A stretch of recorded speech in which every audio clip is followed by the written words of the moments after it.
पश्चिम बंगाल के कैनिंग और जीवन तल्ला इलाके से एक बेहद गंभीर मामला सामने आया है।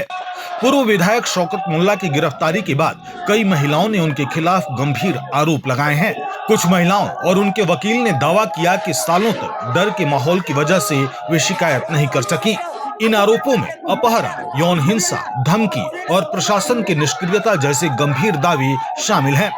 ध्यान रहे, ये सभी आरोप हैं, इनकी जांच जारी है। इन दावों की स्वतंत्र रूप से पुष्टि नहीं हुई है और अदालत में इसकी सत्यता तय होना बाकी है। शौकत मुल्ला की गिरफ्तारी के बाद अब एक एक कर कई महिलाएं सामने आ रही हैं और अपने साथ हुई कथित घटनाओं को सार्वजनिक कर रही हैं। एक महिला ने दावा किया कि साल 2019 में उनके बेटे का अपहरण कर लिया गया था। उनका आरोप है कि बेटे को बंधक बनाकर उन्हें लगातार धमकाया गया और उनके साथ यौन हिंसा की गई। महिला ने यह भी आरोप लगाया कि वह केवल अपने बेटे की सुरक्षा की उम्मीद से बार बार वहां जाने को मजबूर होती थी। उनके अनुसार उन्हें जब बुलाया जाता था तब गाड़ी भेजकर ले जाया जाता था।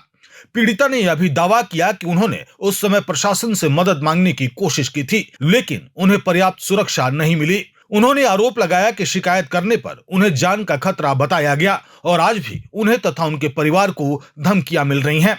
আমি আমার সরকারের কাছে বলবো, এই আবেদন রাখবো যে আমাদের সরকার যেন কঠিন থেকে কঠিনতম শাস্তি দেয়, আরও মা বোনদের সঙ্গে যেন এরকম করার না সুযোগ পায়। শওকত মোল্লা যেন জেলের মধ্যেই থাকে। আর যে হোসেন শেখ মেন আসামি, ও হোসেন শেখ আরও আছে ও লালু শেখ আর ওই শামসুল সর্দার এখনো গ্রেপ্তার হয়নি। আর আমি আতঙ্কে আছি, বাচ্চাকে নিয়ে বাইরে বার হতে পারছি না। তার মেরে দেওয়ার ধমকি দিচ্ছে, লোককে দিয়ে ভয় দেখায় এখন। হ্যাঁ হ্যাঁ হ্যাঁ, লোক পাঠাচ্ছে। তারপর সবাই আতঙ্কে আছি। আপনি কি নিরাপত্তা বোধ করছেন? একদম এত অসুবিধার মধ্যে আছি আমি, যে বাচ্চা নিয়ে রাতে ঘুমটুকু নিয়েও হয় না আমার। কখন এখানে ওখানে থাকছি আমি, এই দিদির বাড়ি ওই দিদির বাড়ি, খুব কষ্টের মধ্যে আছি আমি বাচ্চাকে নিয়ে। কি চাইছেন?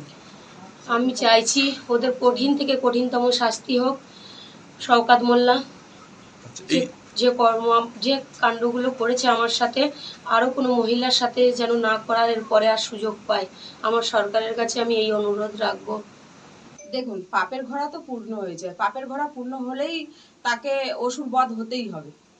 তো সেই হিসাবে ঈশ্বর ওর 16 কলা পাপ পূর্ণ হয়ে গেছে বলেই কিন্তু আজ অসুর জেলে ঢুকেছে। আজকের একটা মেয়েকে দীর্ঘ 1 বছর ধরে বাচ্চা আটকে রেখে ধর্ষণ করে গেছে।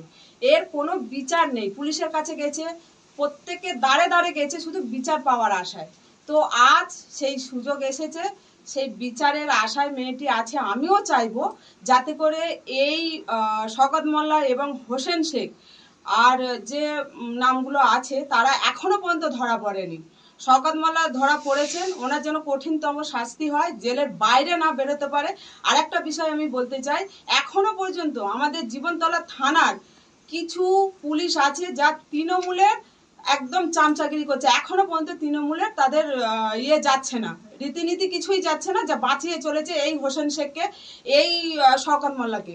নাইলে কালখেরে যেভাবে ঘোরানো হলো, আমরা চেয়েছিলাম যে পুষ্পা ঝুঁকে কা নেহি, সেই পুষ্পাকে যেভাবে ঘোরানো হয়েছিল সেইভাবে ঠিক শওকত মোল্লাকে ঘোরানো উচিত ছিল। তাকে প্যান্ট শার্ট পরিয়ে ঘোরানো হয়েছে, মনে হচ্ছে যেন কোনো এমএলএ এমপি এখানে এসেছে তাই ঘুরছে, এরকম একটা পরিস্থিতি দেখেছে। কিন্তু আমরা পুলিশের কাছে আবেদন করব যে শওকত মোল্লা আজকে সারা পশ্চিমবঙ্গে ত্রাস ছিল, সন্ত্রাস ছিল, প্রত্যেক জায়গায় খুন মার্ডারের সঙ্গে যুক্ত, ধর্ষণের সঙ্গে যুক্ত, মেয়েদেরকে সম্মান দিয়ে কথা বলতো না, সেই শওকত মোল্লা আজকে ধরা পড়েছে। তার কেন এরকম আদর আপ্যায়ন করা হচ্ছে?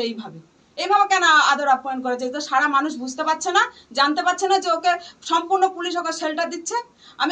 আমি বলবো মহামান্য আদালতের কাছে যে পুলিশ যেভাবে শেল্টার দিচ্ছে, পুলিশকে সেইভাবে নির্দেশ দেওয়া হোক, যারা দোষী, যারা অত্যাচার করেছে তাদের যেন সেইভাবেই ঘুরানো হয় আর সেভাবেই যেন তাদের আইনগত দিক থেকে ব্যবস্থা নেওয়া হয়। एक अन्य महिला जो खुद को उस समय एक राजनीतिक कार्यकर्ता और स्कूल संचालिका बता रही थी, उन्होंने भी गंभीर आरोप लगाए।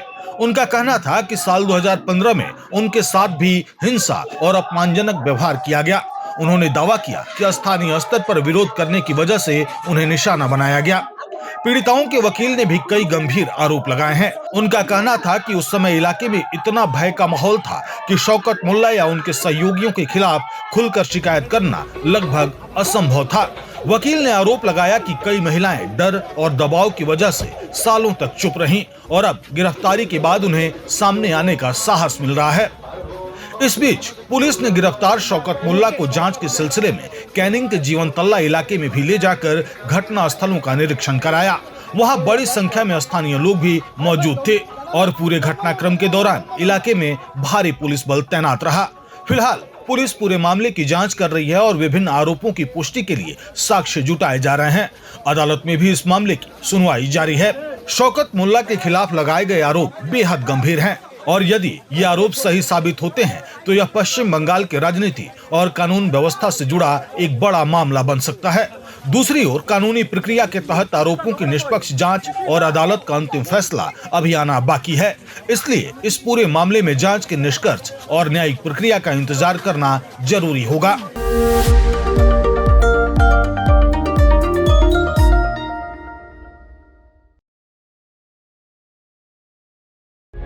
प्रभातखबर.com, विश्वास वही, रफ्तार नहीं।